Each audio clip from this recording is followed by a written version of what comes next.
Good morning बच्चों।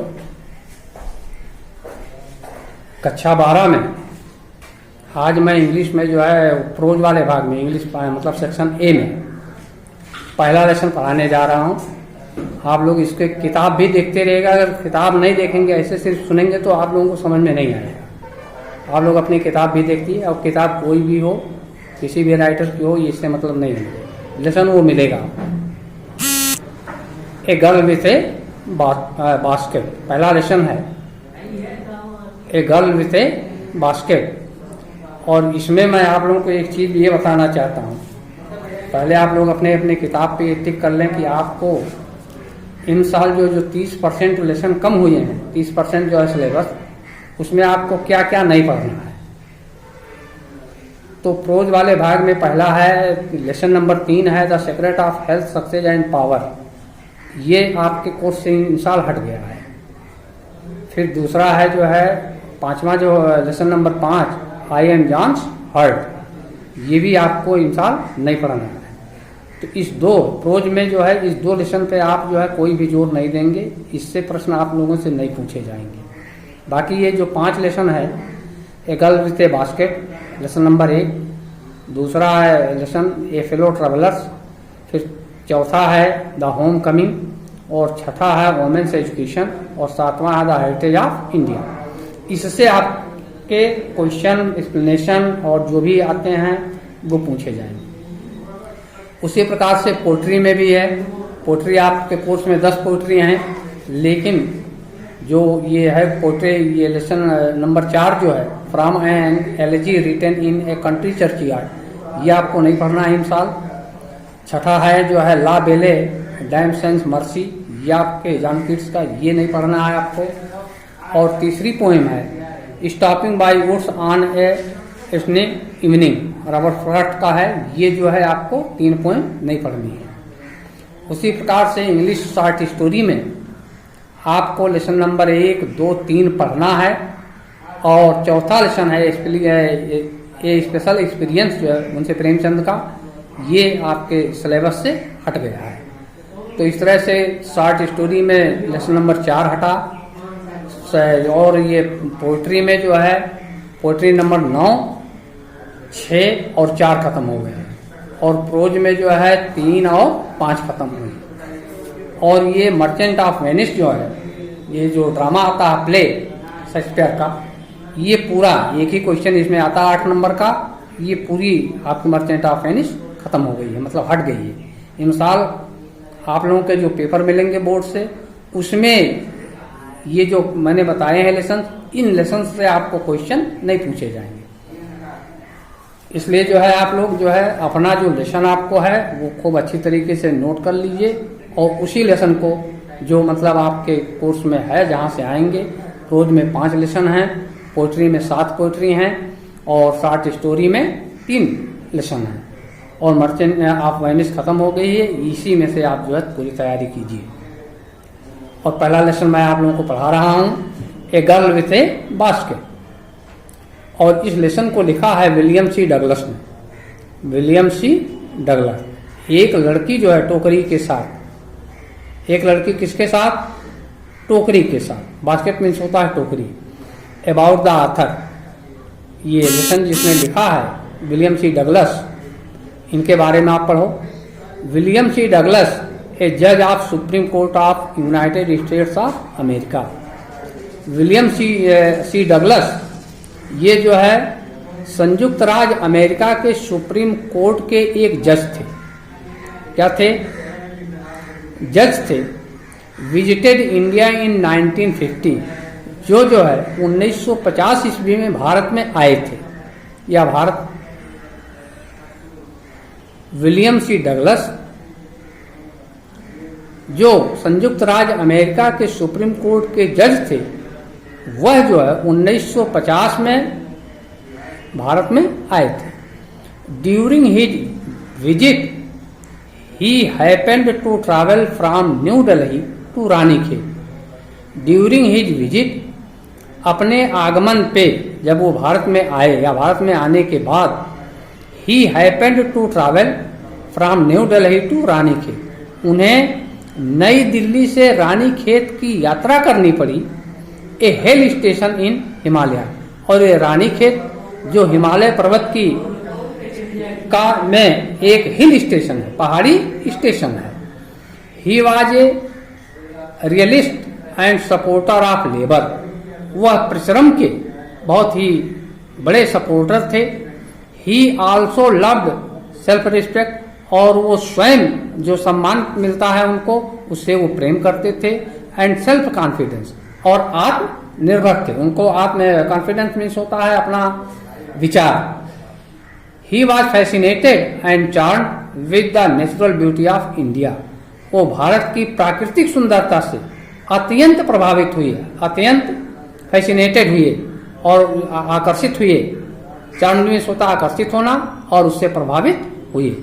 ए girl with a basket is one of his famous essay, A girl with a basket उनका एक प्रसिद्ध निबंध है। अबाउट द लेसन, और इस लेसन के बारे में, a girl with a basket has been written by William C Douglas, who came to India after the partition of the country in 1950. A girl with a basket, ये A girl with a basket नाम का ये lesson जो है, has been written by William C Douglas, William C Douglas के द्वारा ये लिखा गया है। हु केम टू इंडिया, जो भारत में आए थे, after the partition of the country in 1950। कब आए थे? 1950 ईस्वी में आए थे।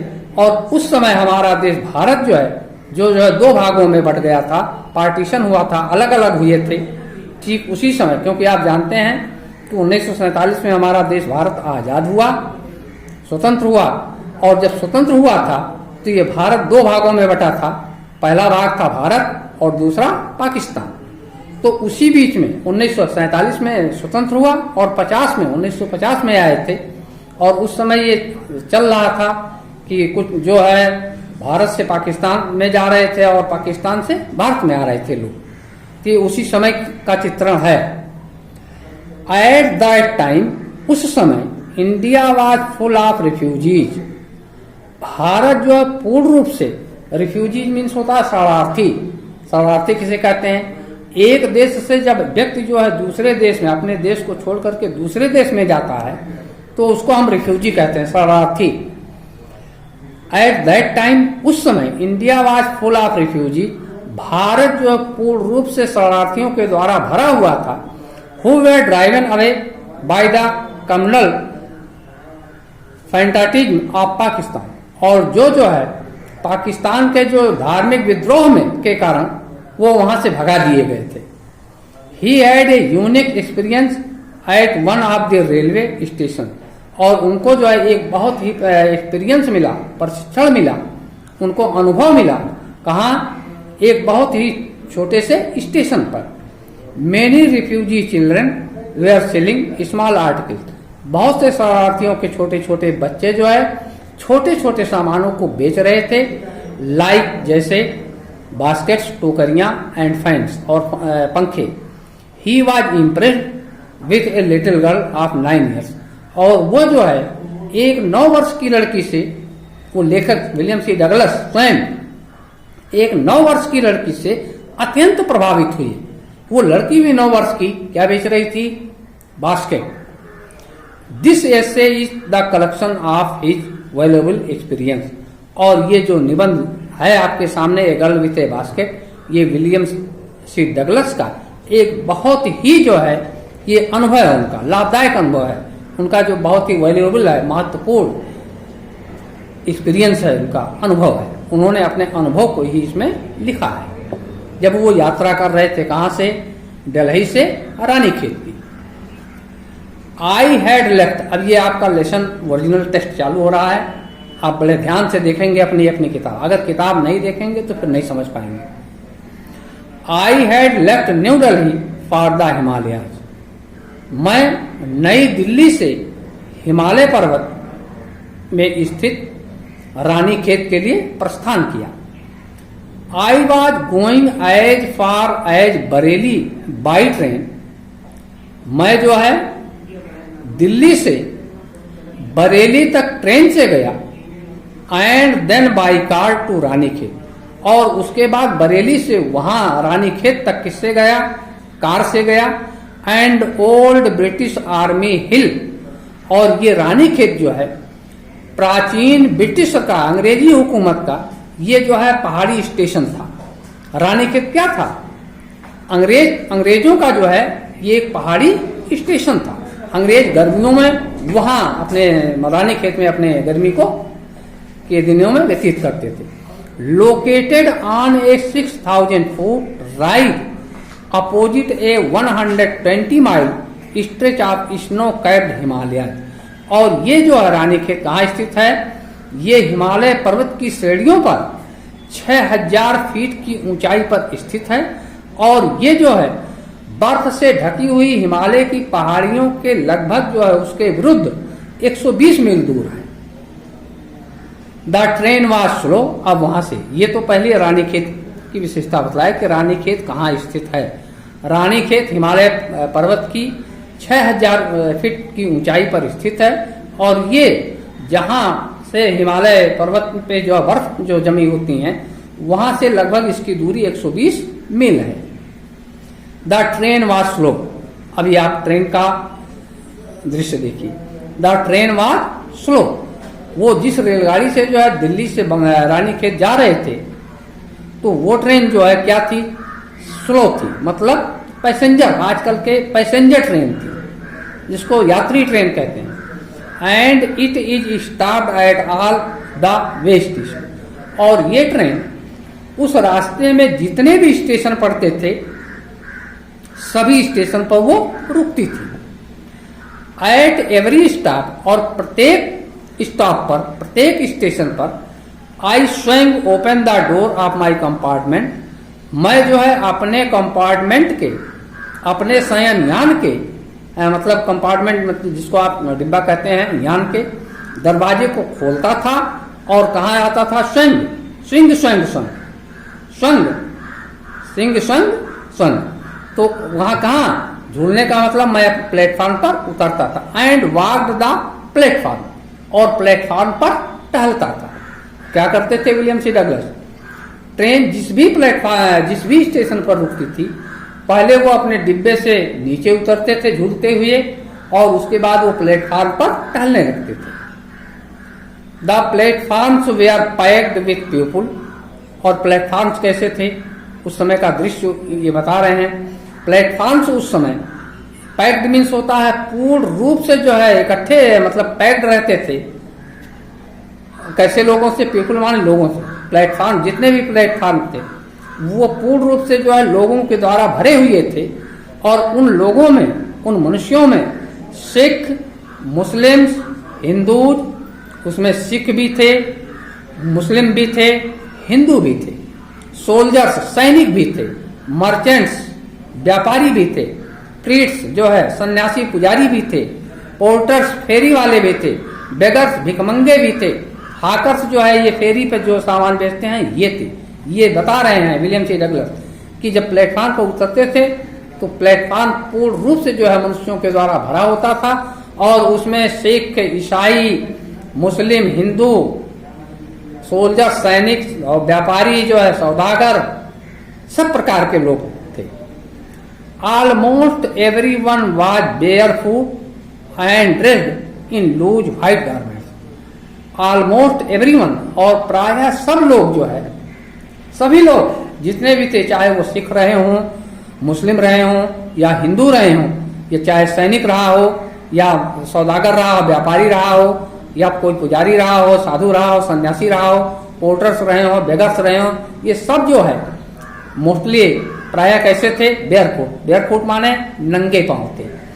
And dressed in loose white garment, और उनकी पोशाक थी लूज, जो ढीली ढाली व्हाइट गारमेंट, सफेद कपड़े पहने हुए थे। लूज का मतलब यहाँ मैं आप लोगों को बताऊं, लूज गारमेंट्स किसको कहते हैं। जैसे हम लोगों के उस समय जो पुराने लोग में आप लोग आज भी देखे होंगे कि जो कुर्ता, धोती या कमीज, धोती पहनते हैं, इसको लूज गारमेंट्स कहते हैं। तो उस समय लोग जो है धोती कुर्ता पहने हुए थे।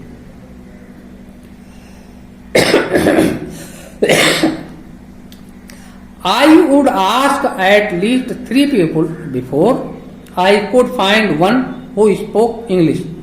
I would ask at least 3 people, और प्रायः मैं ये 3 लोगों से बातें करता किया। I would ask at least 3 people before, और इसके पहले मैंने 3 लोगों से बातें किया।